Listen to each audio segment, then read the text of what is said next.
7월 초부터 비트코인 가격이 조금씩 회복을 하고 있죠. 두 가지 원인을 볼 수 있는데, 첫 번째는 M7 기업들로 지금 자본이 유입 중에 있습니다. 그리고 두 번째는 얼마 전 신트라 포럼에서 케빈 허시 연준 의장의 발언이 시장에 지금 영향을 주고 있죠. 이 두 가지 원인을 좀 상세하게 설명해 드리도록 할게요.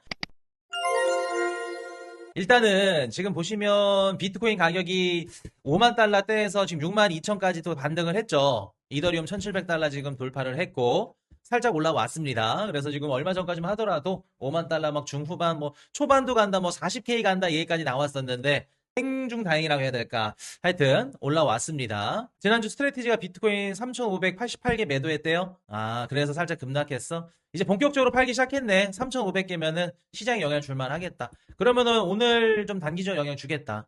비트코인이 지금 63,000K 올라갔다가 지금 뭐 마이크 스트레티지 비트코인 매도 때문에 뭐 기사가 나왔다고 합니다. 그래서 살짝 빠지고 있는데 이더리움도 자, 일단은 지금 비트코인 가격이 살짝 회복한 이유 한번 말씀을 드려볼게요.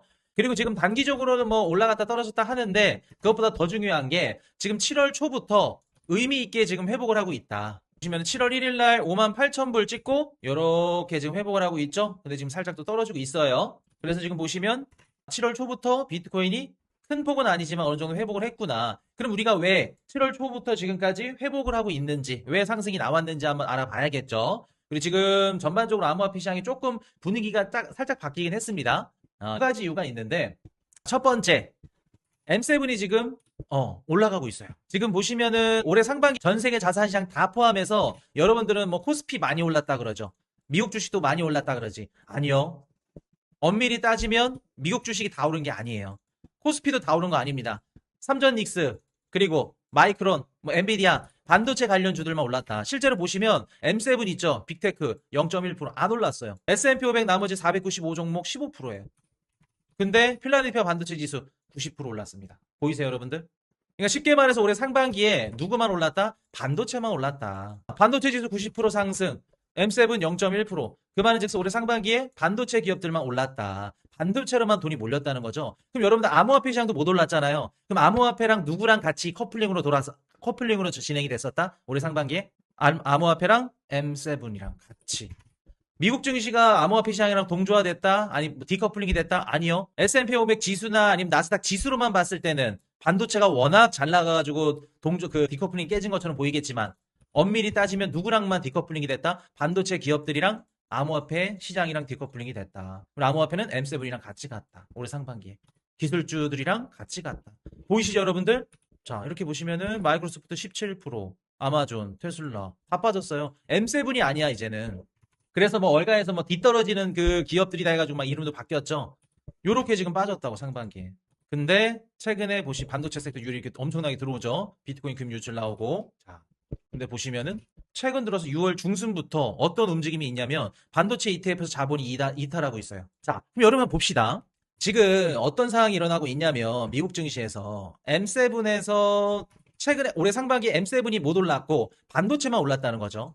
그럼 시장의 자본이 반도체 섹터로만 갔는데 최근에 지금 6월 중순부터 어떤 현상이 일어난다? 반도체에서 자본이 이탈하고 M7이 오르고 있어요. 여러분들 봅시다. 그동안 상반기에 시장을 이끌었던 주도주죠. 반도체면은. 그 반도체 섹터에서 자본이 이탈하면 원래대로라면 시장이 어떻게 돼야 돼? 원래대로라면 증시가 빠져야겠죠. 빠져야죠. 주도주가 흔들린다는 건 전반적으로 증시 섹터가 뭐든지 다 흔들릴 수밖에 없다는 거예요. 대마 불사. 대마가 흔들리면 밑에 하단도 흔들려요. 근데 지금 미국 증시가 크게 안 흔들리고 반도체 섹터에서 돈이 어디로 가고 있다? M7으로 가고 있다. 여러분 이거 무슨 현상이에요? 순환매잖아요. 순환매. 6월 중순부터 7월 초까지.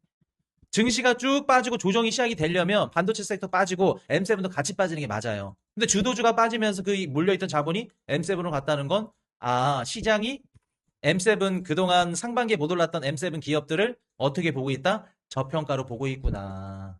아직 뭐 낙수 효과까지 우리가 확인할 수는 없겠지만 아직은 이제 M7이 계속해서 유지를 해주고 그 하단으로 밑에까지 넘어가주면서 러셀 올라가고 중소형주도 올라가야 또 경기 방어주들 막 다른 섹터까지 옮겨 붙어야 낙수 효과를 우리가 볼 수 있는 거예요. 아직까지는 확실히 확인할 수는 없다.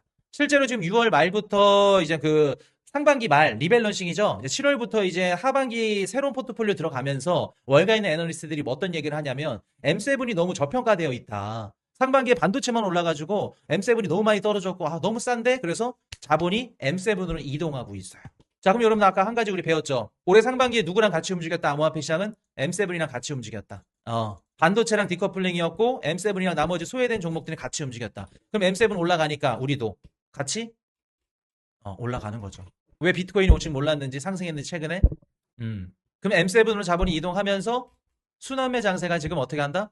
일어날 가능성이 점점 올라가고 있다. 그래서 실제로 그 크립토 관련된 이제 그 기고지에서도 어떤 기자분이 반도체가 이제 끝났고 뭐 암호화폐 시장으로 온다 뭐 이렇게 얘기를 했더라고. 근데 그거는 좀 과잉 해석이고 아직 거기까지는 우리가 맞다고 볼 수는 없고. 그래서 일단 M7의 자본이 계속해서 유입되는 건 좋은 현상이다. 그래서 M7이 계속해서 올라간다 그러면 그 나머지 또 중소형주들로 쭉 갈 수 있겠죠, 자본이. 그래서 반도체 섹터에서 이렇게 나가고. 자, 그리고 두 번째. 여러분들 6월달 FOMC 기대가 컸는데 좀 실망이 컸죠? 기대가 큰 만큼 실망이 큰 법이야. FOMC에서 좀 좋은 얘기를 해줄 거라 그래도 예상은 했는데, 물론 FOMC 그 성명서랑 나머지 캐비너시 연준의장 말고 다른 의원들은 매파적일 거라 우리가 예상을 하고 있었죠. 하지만 캐비너시가 조금 더 좀 비둘기파적인 얘기를 해가지고 좀 균형추를 맞춰줄 거라 생각을 했는데, 그렇게 안 해줬죠. 그동안 안 해줬는데. MSTR 매도한 거? 근데 어쩔 수 없어. 매도한다고 이미 알고 있었잖아, 우리. 받아들여야죠, 뭐. MSTR 매도해가지고 또 심리 뭐 안 좋고 뭐 하고. 그러니까 우리가 살짝 올라가면은 또 여기서 또 내리고, 또 누르고, 또 올라가면 또 누르고. 이런 거야, 지금. 그래서 너무 일일비하지 말자. 그게 제일 중요합니다, 지금 시점에서는. 자, 그럼 다시 돌아와서 봅시다. 얼마 전에 6월달 FOMC 이후에 캐비너시가 첫 얼굴을 보여줬습니다. 7월 1일 날 유럽의 그 신트라 포럼이라고 유럽의 잭슨홀이에요. 잭슨홀 미팅이 여러분들 매년 8월달 미국에 있는 그 전 세계에 있는 중앙은행 그 총재들이 다 모여가지고 거기서 이제 회의를 하죠. 그 잭슨홀 미팅인데 7월달에는 유럽에서 열려요. 이번엔 신트라 포럼이라고 이제 열렸는데 포르투갈에서 열렸습니다. 근데 캐비너시 연주의장이 항상 하는 얘기가 나는 얘기 잘 안 할 겁니다. 나는 뭐 향후 가이던스도 안 줄 거고 좀 보수적으로 얘기할 거예요. 라고 얘기했는데 거의 1시간 조금 안 된 것 같지만 말이 엄청 많아. 난 그렇게 다변 간줄 몰랐어. 말이 엄청 많아. 안 알려줄게요 하면서 막 10분, 20분 계속 끌고 가. 그래서 간접적으로 7월달 금리 인상 가능성은 낮다라는 뉘앙스를 시장에 풍겼죠. 물론 너무 비둘기파적인 얘기만은 안 했어요. 이거 머리가 이렇게 좋은 거야. 인플레이션 2% 초과를 받아들일 거라 생각하지 마라. 우리는 무조건 2% 잡겠다. 이런 얘기를 해요. 근데 여러분들 2%라는 거는 2.9%도 2%고 2.0%도 2%예요. 그러니까 물가는 잡을 건데 이거 말장난을 하는 거야. 똑같아. 연준 의장들은 파월도 그렇고 2.9%로 해도 우리가 잡을 거야. 근데 지금 이미 절사 평균값이 얼마예요? 2.9% 아래예요. 2% 중반대야 지금 중후반. 이미 물가를 잡았다는 거예요 연준은. 근데 지금은 얘기 못하죠. 왜? 기대 인플레이션을 낮춰야 되니까. 겉으로는 매파톤을 유지하면서 무슨 얘기를 또 하냐면 AI 생산성이 향상되면 물가를 잡을 수 있다. 실제로 어떤 얘기했냐면 FOMC 이후로 물가가 서서히 좀 잡혀가는 게 보이기 시작했다. 인플레이션이 어느 정도 완화가 됐다. 이런 얘기를 하더라고요. 그리고 AI 생산성이 올라가면 앞으로 물가도 내릴 수 있다. 향후 금리 인하 가능성도 열어두는 거죠. 얘기를. 그래서 이런 얘기를 쑥 해줘요. 홀드 가이던스 안 줄 거야. 그러면서 7월 달에 은근슬쩍 이제 안 내릴 것 같은 이런 뉘앙스 풍겨주고. 그리고 또 5개 태스크포스 TF 신설될 겁니다. 요 얘기해요. 그리고 여러분들 아마 이번 주 내로 그 저희 신규 채널 있죠? 신규 채널에 영상 올라갈 겁니다. 연준. 이 TF의 의장으로 머빈킹이라고 영국 그 전 영란은행 총재 있거든요. 그분이 들어와. 그분이 어떤 역할을 하는지 제가 재밌게 풀어놨어요. 그래서 시장이 야 이러면은 금리가 떨어질 수 있겠는데 그럼 금리가 가장 민감한 당연히 암호화폐 시장이 올라갈 수 있겠죠. 그래서 캐비너시의 긍정적인 이런 신호들. 그리고 두 번째 고용 둔화입니다. 이건 FOMC랑 같이 플러스예요. 세트로. 그리고 나서 그 다음날 뭐가 발표됐냐면 미국의 고용지표가 발표가 됐는데 6월달 비농 고용지표가 월가 예상치가 11만 건이었거든요. 5만 7천 건 반토막이 났어요. 반토막이 났습니다. 반토막이 났다는 건 뭔 뜻이에요?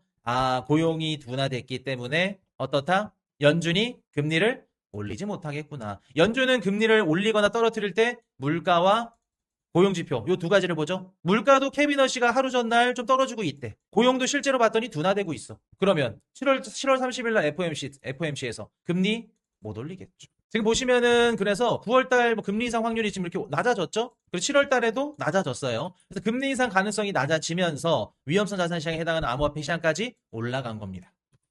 올라간 거예요. M7도 마찬가지고. 그래서 여러분들 이걸 우리가 어떻게 받아들여야 되냐면은 자, 지금 총 세 가지죠.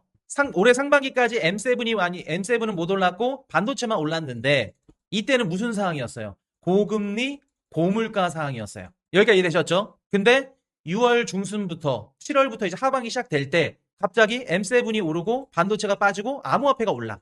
그럼 지금은 물론 고금리, 고물가인 거 맞지만 이 고금리가 살짝 떨어질랑 말랑한 시점이죠. 고금리가 중금리로 갈랑 말랑 하니까 어떻다? 자본이 반도체에서 다른 섹터로 순환 매장이 일어날 가능성이 보이네요. 그 말은 즉슨 어떤 뜻이냐면 여러분들 올해 상반기에 비트코인이 오를 수 없었던 이유 그리고 반도체만 오를 수밖에 없었던 이유가 뭐냐면 고금리 고물가인 시점에서는 어떤 기업한테만 자본이 유입이 들어온다? 어떤 기업만 오를 수 있다? 실적이 좋고요. 지금 당장 매출을 많이 발생시키고 돈을 버는 기업들 얘네들이 살아남는 거예요. 고금리 고물가에서는. 대신 여기서 금리가 낮아져서 저금리 저물가에서는 미래값에 베팅을 할 수 있는 거예요. 그래서 M7 기업들, 소프트웨어 기업들, 뭐 아마존, 마이크로소프트 소프트웨어 기업들이죠. 그리고 비트코인 암호화폐 시장까지. 그래서 우리 암호화폐 시장이 올라가려면 제일 근본적으로 뭐가 돼야 된다? 금리가 떨어져야 된다. 실적 장세. 실적 좋은 애들만 올라간다. 그래서 내가 돈을 갖고 있더라도 실적이 없고 돈을 못 벌어. 쟤네들이. 그럼 못 넣는 거야. 왜? 고금리라는 건 뭔 뜻이냐면 고금리, 금리가 돈의 가격이죠. 돈의 가격이 비싸다는 거예요. 돈의 가격이 비싸니까 쉽게 조달하지 못한다는 거예요. 쉽게 조달하지 못하면 당연히 보수적으로 투자할 수밖에 없겠죠. 안전한 거, 좋은 거, 시장 참여자들이 다 좋아하는 거 그런 애들밖에 못 투자하겠죠. 그래서 무조건 고금리 고물가가 저금리 저물가로 빠져야 된다. 저물가까지는 안 되겠지만 중금리 중물가까지로 빠지더라도 중물가 중금리까지만 빠지더라도 우리가 기대해 볼 수 있겠죠. 그래서 우리가 앞으로 좀 지켜봐야 될 건 뭐냐면 M7 계속해서 오르는지 자본 유입이 되는지 그리고 반도체 하드웨어 섹터들이 어느 정도 좀 빠지는지 그리고 가장 베스트는 저금리까지는 안 되겠지만 당장은 중금리 중물가로 가서 반도체 하드웨어 섹터도 어느 정도 유지가 되겠지만 소프트웨어 기업들이나 M7 얘들이 좀 많이 오르고 나머지 좀 중소형 위주로 중소형 시장으로 조금 자본이 순환매되는 암호화폐 시장까지 그게 가장 베스트겠죠. 그래서 일단은 순환매가 뭐 시작이 됐다라고 아직 확단할 수는 없어요. 뭐 낙수 효과도 확단할 수 없습니다. 확단할 수는 없겠지만 7월 초 분위기 나쁘지는 않다. M7이 이렇게 계속해서 상승을 해주고 자본이 계속해서 순환매 장세가 일어난다고 하면 나쁠 이유 없다. 그래서 가장 중요한 건 7월 14, 15 미국 CPI랑 PPI 나오거든요. 요거 중요합니다. 여기서 물가가 좀 낮게 나와야 7월 30일 날 FOMC에서 케빈 허시가 좀 긍정적인 얘기를 해줄 수 있겠죠. 기대 인플레이션 때문에 막 긍정적으로 얘기까지 힘들 거예요. 힘들더라도 어느 정도 완화적인 6월 달보다는 그런 얘기를 해주는 게 가장 베스트다. 그렇게 보시면 되겠습니다. 뭐 반도체 실적도 그렇고 M7 반등 지수, 비트코인 반등 이것도 중요하지만 가장 중요한 건 금리다. 금리가 떨어지려면 물가가 떨어져야 된다.